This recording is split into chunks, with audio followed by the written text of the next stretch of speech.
¡Increíble! Una juez valiente acaba de enfrentarse a Pedro Sánchez en el Congreso. María Jesús del Barco destapó cómo nuestro presidente intenta cambiar las leyes para proteger a su familia. Vaya sorpresa. La juez, junto a Cayetana Álvarez de Toledo, dejó al descubierto los trucos de Sánchez para escapar de la justicia. El Congreso aplaudió de pie mientras ellas exponían la verdad sobre este intento de control judicial. ¿Podrá el demócrata Sánchez salirse con la suya? No te pierdas ni un detalle de esta historia. Dale al botón de suscribirse y activa la campanita. La verdad debe salir a la luz. Le llegará el turno a la juez decana de Madrid, presidenta de la APM, la señora del Barco. Buenas tardes. Pues mis primeras palabras, como no puede ser de otro modo, tienen que ser de agradecimiento por invitarme a esta mesa con el nombre La Voz de la Justicia dentro del marco de luchar contra la impunidad. Miren, yo la primera vez que vine al Congreso de los Diputados estaba preparando la oposición y vine con una excursión de las amas de casa de mi pueblo. Yo soy, ya saben, los jueces somos todos ricos. Bueno, pues yo era un poco menos rica. Entonces yo vine con la excursión de amas de casa de mi pueblo, con mi madre, y yo cuando llegué aquí, la verdad, puede parecer muy pateto, muy cateto y muy paleto, pero yo estaba emocionada porque yo decía, caray, ¿qué hacen las leyes que yo voy a tener que aplicar mañana? Porque a lo mejor era yo muy inocente o muy ignorante, pero pensaba que más allá de los vaivenes políticos, de que gobernara el Partido Popular o el Partido Socialista, había una base que nadie se saltaba. Había algo que unía a todos y era, bueno, pues lograr consolidar nuestro Estado democrático y la defensa de nuestro sistema, nuestro Estado de Derecho. Así que por eso estoy aquí, porque creo en la defensa a ultranza de la independencia judicial. Creo que sin independencia judicial, sin separación de poderes y sin respeto al imperio de la ley, no existe democracia. Efectivamente, soy la presidenta de la APM, que es la asociación mayoritaria, y que entre sus fines está defender, difundir y promover los valores constitucionales. Esencialmente esto, el imperio de la ley, el respeto a la Constitución, y eso es lo que hace que seamos una democracia y no seamos una selva o un régimen de aquellos que les gustan a algunos pero que está del otro lado del Atlántico. Aquí yo de momento en mi país no lo quiero. Y nos estamos cargando absolutamente todo. Nosotros hemos ido muchas veces a Europa ya diciendo lo que está pasando en este país, porque estamos viendo cómo hay un deterioro permanente de las instituciones, con un auténtico desgaste de nuestro Estado de Derecho, cómo cada día se está deslegitimando la función judicial, se está desprestigiando a los jueces, y todo esto tiene un fin, es conseguir finalmente esto, la impunidad. Pero uno no se levanta un día de la cama y dice, anda, estoy en Polonia. No, aquí hemos llegado a un camino largo y tortuoso. Un camino en el que a veces hemos estado muy solos los jueces, también hay que decirlo, ¿no? Yo recuerdo que en el año 2017, cuando se produjo la declaración de independencia de Cataluña, se alegaba por los partidos independentistas que los jueces estaban en contra de la voluntad del pueblo, porque en su entendimiento de la democracia la mayoría parlamentaria está por encima de la Constitución y por encima de la ley. Lo que yo quiero es la ley y eso es lo que hay que hacer. Y los jueces éramos enemigos del pueblo. Hubo un tiempo en el que hubo un consenso, ¿no? Todos los partidos principales del arco parlamentario creían que debían ser condenados esos hechos, la sedición, la malversación, y cuando se dicta la sentencia por la Sala Segunda en el procés, ahí se acoge, digamos, favorablemente. Lógicamente no por el independentismo catalán. Lógicamente te han condenado como te va a gustar. Hombre, tampoco son tontos, son independentistas, nada más. Pero resulta que pasan los meses y llegamos a enero del año 2020 y ya en la sesión de investidura Pedro Sánchez habla de un exceso punitivo. Y lo dice al referirse a la sentencia de la Sala Segunda del Tribunal Supremo. No empezamos bien, efectivamente, tenía razón Marchena, no estamos empezando bien. Luego llegó la pandemia, eso daría para muchas más mesas redondas, y en ese caso también los jueces fuimos permanentemente acusados de querer que los ciudadanos se murieran, porque se nos ocurría defender el Estado de Derecho, defender los derechos y las libertades de los ciudadanos, y entendíamos que determinadas resoluciones, no solamente del Ejecutivo Nacional, también de determinadas comunidades autónomas, podían estar vulnerando los derechos y libertades de los ciudadanos. Llegó el Tribunal Constitucional, otro Tribunal Constitucional, en ese batiburrillo de que Poder Judicial y Tribunal Constitucional para el ciudadano somos lo mismo, y el Tribunal Constitucional quería que los ciudadanos se muriesen. Los jueces querían que los ciudadanos se muriesen.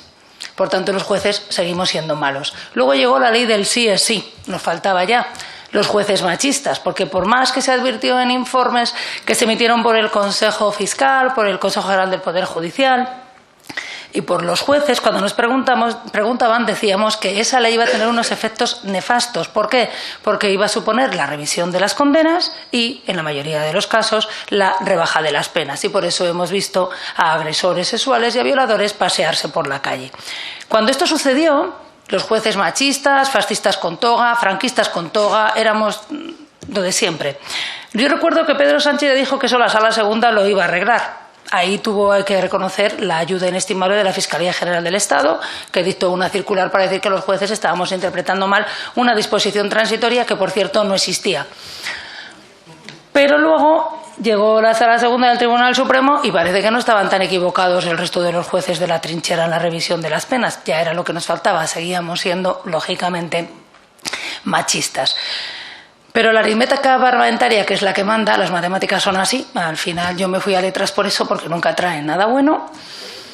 Nos llevan a un acuerdo de investidura el 9 de noviembre del año 2023, el día de la Almudena. Yo me había cogido el día, era fiesta en Madrid, y de repente nos encontramos con este acuerdo que se fundamenta, entre otras cuestiones de carácter político que a mí, francamente, no son de mi negociado, y yo también entiendo que cuando tú quieres gobernar, pues tienes que ceder, cuando no tienes la mayoría. Sin embargo, se habla efectivamente del lawfare y de la creación de comisiones de investigación, comisiones parlamentarias, para revisar qué han hecho los jueces, ese lawfare, esa judicialización de la política para adoptar en su caso las medidas necesarias. Seguimos avanzando porque ya el 16 de noviembre se presenta la proposición de ley de amnistía. La impunidad total y absoluta, porque no habíamos tenido bastante con despenalizar la sedición, con cambiar el delito de malversación, con indultar. Era poco. Teníamos que hacer una amnistía para perdonar todo. Aquí no ha pasado nada, borrón y cuenta nueva. Una forma de inmiscuirse total, rotunda y absolutamente en la labor judicial, a sabiendas de que es una ley inconstitucional, y me imagino que la sentencia del Tribunal Constitucional diga lo contrario. Lo admito, lo asumo, es una ley inconstitucional. Supone eso, permitir que los ciudadanos no seamos iguales ante la ley. Permite esto, la impunidad. Y llegados a este punto, y cuando parecía que ya nada podía ir a peor, pues a un juzgado, el juzgado de instrucción número 41, se le ocurre incoar un procedimiento, nada menos, investigando a la mujer de Pedro Sánchez, a Begoña Gómez, por la presunta comisión de delitos, relacionados con la corrupción política, para meterlo todo en el mismo saco y acabar antes. A partir de ahí, el chorreo de críticas ya lo han escuchado ustedes. Nosotros también nos hemos dirigido al Parlamento Europeo y a la Comisión Europea. El juez está haciendo una instrucción cruel e inhumana. Es todo la derecha judicial, el brazo judicial del PP. Le han buscado fotos de su familia, han ido hasta su pueblo para ver si tiene la casa pagada, si está su nombre, pero hasta tenía 2 DNIs, fíjese usted, hasta 2 DNIs tenía Juan Carlos Peinado. Los ataques han sido una auténtica barbaridad. Han llegado al ataque personal. Pero se ha creado sobre todo el caldo de cultivo para lo que se pretende, que es la impunidad. Uno no se levanta ni piensa que va a tener suerte y que no le van a condenar si no sabe que eso efectivamente puede pasar. Y se ha creado esa idea en la sociedad de que los jueces somos unos seres oscuros. Si ustedes leen el anteproyecto, la proposición de ley, desde el principio es que ya somos malos, porque lees acciones judiciales abusivas, lo que yo pensaría que somos los jueces los que abusamos en el ejercicio de las acciones, y no somos los jueces, se supone que es la acusación popular. Pero somos oscuros.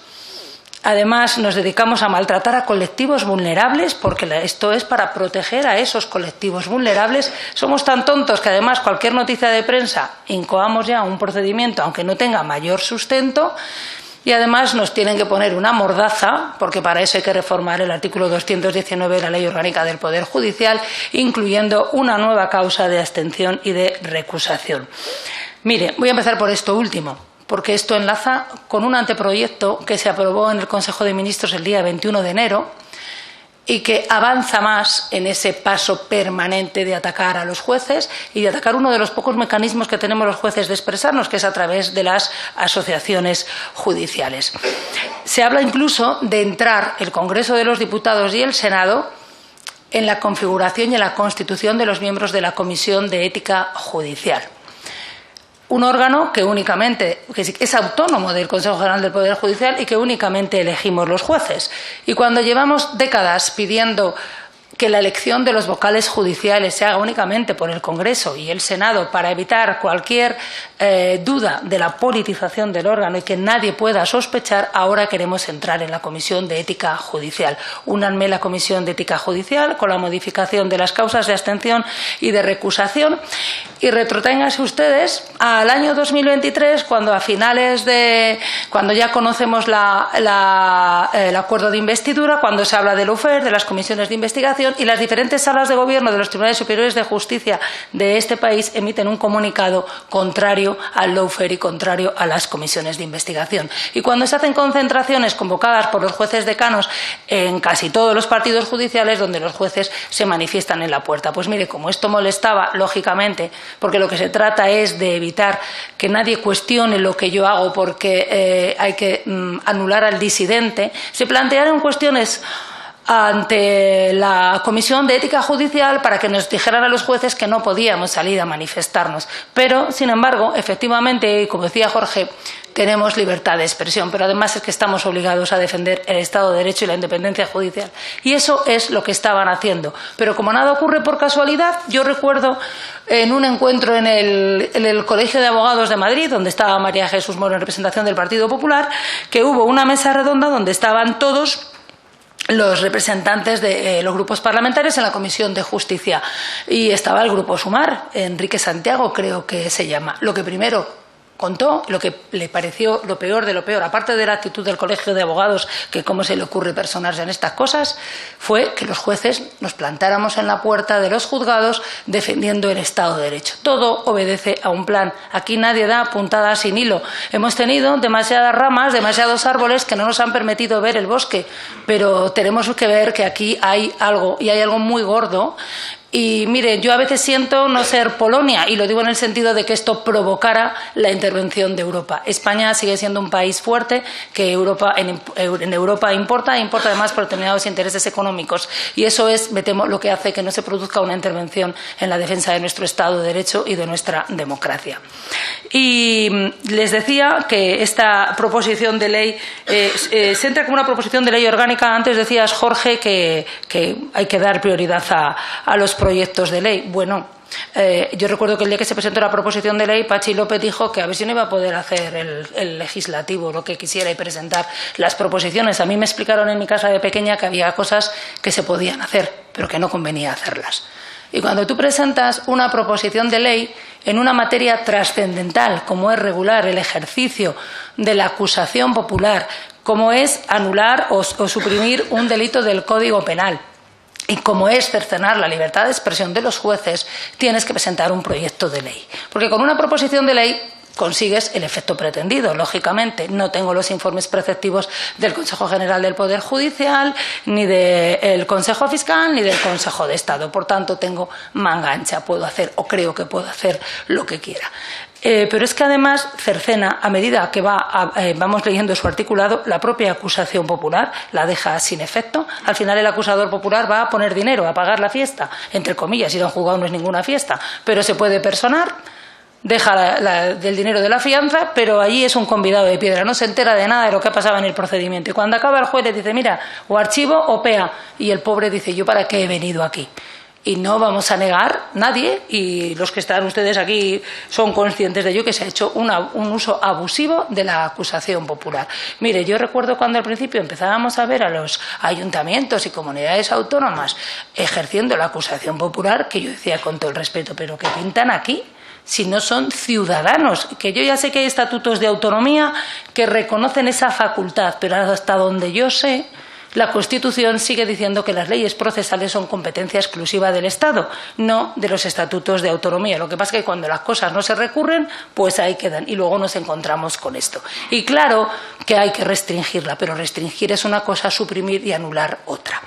No existe ninguna necesidad ahora ni urgencia por regular la acusación popular. Todos sabemos cuál es la urgencia. La disposición transitoria única nos dice dónde está la urgencia en la tramitación. Pero miren, es que el día 3 de enero se publicó la Ley Orgánica 1/2025 de medidas de eficiencia en Servicio Público de Justicia, donde se reforma también la Ley de Enjuiciamiento Criminal. Hombre, pudieran ustedes haber aprovechado esa oportunidad. En este anteproyecto que se aprobó el 21 de enero se reforma, se podría llevar también esta reforma, pero es que además sabemos que ahora se está tramitando o que se va a presentar, no tardando, el anteproyecto para dar la instrucción al Ministerio Fiscal. Por tanto, lleven ustedes esta regulación de la acusación popular a ese momento. Porque una de las cosas que dice la exposición de motivos es que, en realidad no supone tal limitación y que no es preciso ese control, digamos, de la labor del fiscal. Lo estoy resumiendo y diciéndolo en fácil, porque esto lo dice como más alargado, pero hay que leer un poquito entre líneas y saber quién tienes de frente.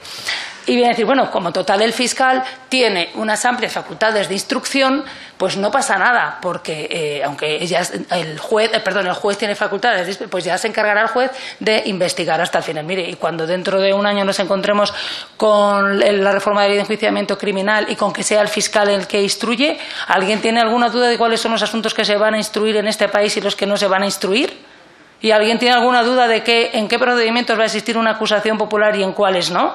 Porque esto no va a preocupar al que nos quita la cartera en solo cuando nos pegamos un golpe con uno que ha bebido. No, esto va a tener consecuencias en la vida política, y me refiero porque se puede utilizar como un instrumento político, y todos lo sabemos. Se dice que es necesario reformarlo, la acusación popular, para evitar filtraciones. ¿De verdad? ¿De verdad? ¿Creemos que solo la acusación popular filtra? ¿Nunca filtra el fiscal, por ejemplo?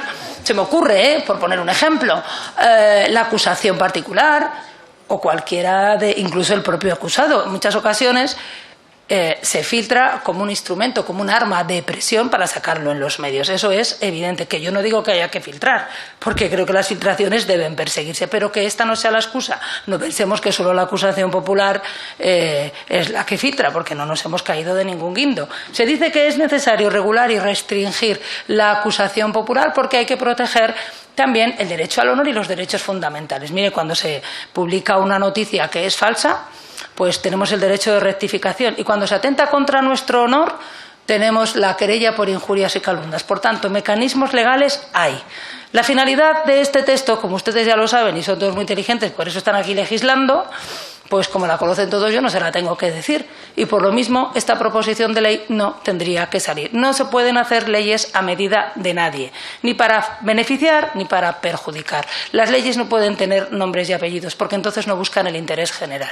Y aquí debe buscarse el interés general de toda la sociedad, de todos y cada uno de los ciudadanos que la integramos. Si no, no somos una democracia, somos otra cosa muy fea, y yo me niego a ir en chándal por la calle.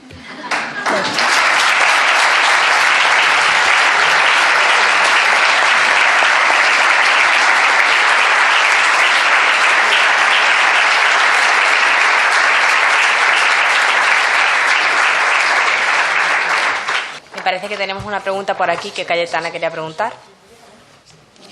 Sí, yo quería haceros una pregunta, y creo que mi compañero Enrique Belda también, y no sé quién más. Pero, no.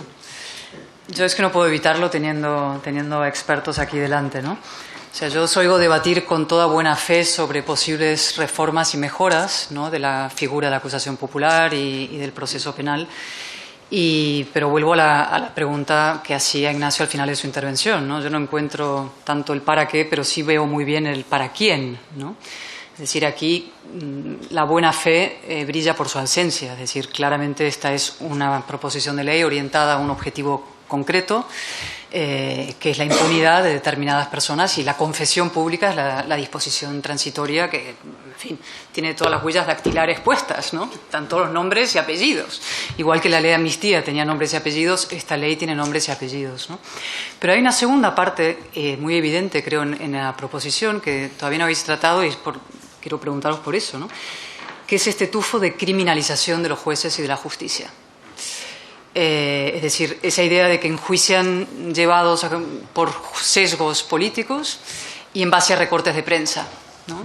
esos 2 puntos que tiene la proposición de ley, dando a entender que muchos jueces aquí están juzgando en base a recortes de prensa y por sus sesgos políticos. Y esto, claro, enmarca esta iniciativa en un proceso muchísimo más complicado, más amplio y mucho más peligroso, que hemos venido a llamar aquí de mutación de democracia plena fallida, de ataque a los contrapesos y de deslegitimación, incluso de criminalización de la justicia, ¿no? Es decir, la idea de que se levanta un muro contra la derecha, se intenta, se estrellan contra el derecho y entonces la solución es meter al derecho y la derecha del otro lado del muro, ¿no? Esa es un poco la operación.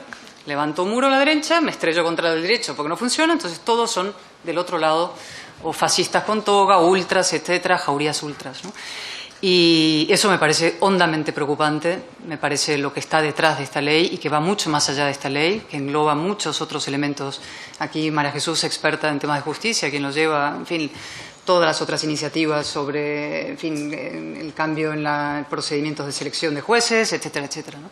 Y me gustaría una reflexión vuestra, que conocéis muy bien ese mundo, sobre este particular. ¿Abro? Okay. Sí. Vamos a ver. Una reflexión muy interesante que abres tú, y es esta PL, en el artículo 269, en el ordinal número 3, nos está diciendo que se inadmitan aquellas denuncias que, bueno, pues estén basadas en hechos, noticias periodísticas, ¿no? Y hace una serie de reflexiones que Segismundo hacía, digamos que, mención a ellas. Yo lo que quiero decir es, primero, que todos los jueces tienen capacidad suficiente y necesaria, además, para distinguir entre lo que son hechos, los que son indicios, ¿verdad?, y también lo que son opiniones o lo que son bulos.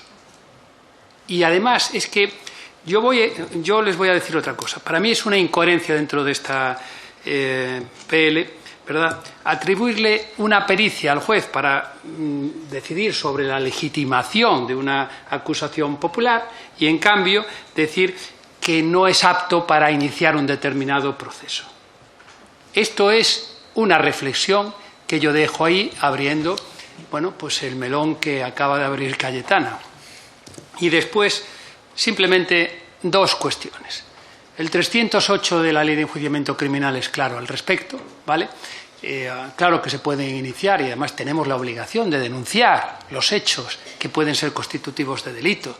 Y el 303 nos dice que cualquier causa se puede iniciar de oficio por parte de un magistrado. También queremos limitar eso. ¿A dónde vamos a parar? Limitemos ya todo, absolutamente. Hemos vaciado de contenido un derecho constitucional, como decía antes, de larga tradición histórica, jurídica en nuestro ordenamiento. Entonces, entiendo que esto va por donde exactamente dices tú, ni más ni menos. Y yo entiendo que cualquier noticia criminis puede ser investigada y que el juez tiene capacidad suficiente. Si la tiene para unas cosas, ¿por qué queremos que no la tenga para otras? Es evidente y es cierto lo que acaba de decir, pero no es algo nuevo. Es decir, ya en Benjamín Constant, en el Principios del 19, decía que el poder, siempre activo, siempre inquieto, está siempre buscando cómo derribar los diques que lo contienen e invadir las parcelas que no le corresponden, ¿no? Entonces, esto es lo que hace el poder por naturaleza y por eso, pues, yo creo que es necesario que existan asociaciones y organizaciones que estén vigilando también el poder, aparte de los propios contrapoderes que se establecen ya como estructura, ¿no? Lo que pasa es, sí es verdad que dentro de esa lucha permanente yo creo que estamos en una fase especial ahora mismo en España en relación con el Poder Judicial. Es decir, desde la introducción en el famoso acuerdo con Junts de la palabra lawfare, como si asumiera la existencia de persecución judicial por motivos políticos, y las actuaciones posteriores de desprestigio de los jueces, de determinados jueces, pero en general con una intención de generalización, es algo extraordinariamente preocupante. Y además es algo, no es particular de España, pero sí es particular de los países que están en una mayor degradación del Estado de Derecho. Es decir, lo mismo se produjo en Polonia en un determinado momento y las personas con las que tenemos contactos de otras organizaciones nos dicen, no, es que el tema del desprestigio es fundamental. Es decir, previamente hacer las reformas legislativas que de alguna manera desactivan ese control judicial, se produce esas campañas de desprestigio personal y de ataques personales, ¿no? Y efectivamente, claro, cuando nosotros estábamos estudiando esta ley, pues sale la nueva propuesta sobre la modificación del sistema a la justicia, con lo cual ya prácticamente te impide mantener el foco en las circunstancias. O sea, yo creo que eso es indudable, es así, ha sucedido en otros lados y le tenemos que dar la importancia que tiene, que es muchísima. Sí, yo simplemente estando totalmente de acuerdo con lo que has dicho, es que a mí ya el simple título me parece de una gravedad absoluta. Porque claro, dice proposición de ley orgánica de garantía y protección de los derechos fundamentales frente al acoso derivado de acciones judiciales abusivas. O sea, parte de la existencia de que hay acciones judiciales abusivas. Y ya estamos con el choque, o sea, pasamos de la separación de poderes al choque entre poderes, ¿no? Y a la necesidad de que tengamos que controlar las acciones judiciales abusivas de los jueces, ¿no? O sea, de ese punto de partida ya impregna efectivamente lo que hay detrás de esta proposición de ley. Estoy totalmente de acuerdo. No sé si tenemos alguna pregunta más. Sí, por ahí. Sí, brevemente, enhorabuena por sus excelentes exposiciones. Solo una precisión desde el punto de vista jurídico-constitucional acerca de la línea que todos han marcado y todas han marcado respecto de las posibles limitaciones al ejercicio. Desde temprana jurisprudencia, el Tribunal Constitucional ha subrayado los ejemplos que ustedes ponen encima de la mesa, limitaciones a la hora de participar a través de que haya de alguna manera un precio ante determinadas acciones y ante el abuso. Lo que es más complicado también desde la doctrina del Tribunal Constitucional y desde la propia configuración de nuestra Constitución son las limitaciones que no tengan una razón de ser. ¿Por qué? Porque tiene una doble protección esta figura de la acción popular, a mi entender. La primera es la institucional, tiene una imagen maestra protegida por el 125 que no se puede, menoscabar, pero a la vez el Tribunal Constitucional lo enlaza con el artículo 24.1 con la tutela judicial efectiva. De tal manera que para cualquier limitación habría que marcar un argumento objetivo. ¿Tiene la limitación de acceso de los partidos políticos algún elemento objetivo?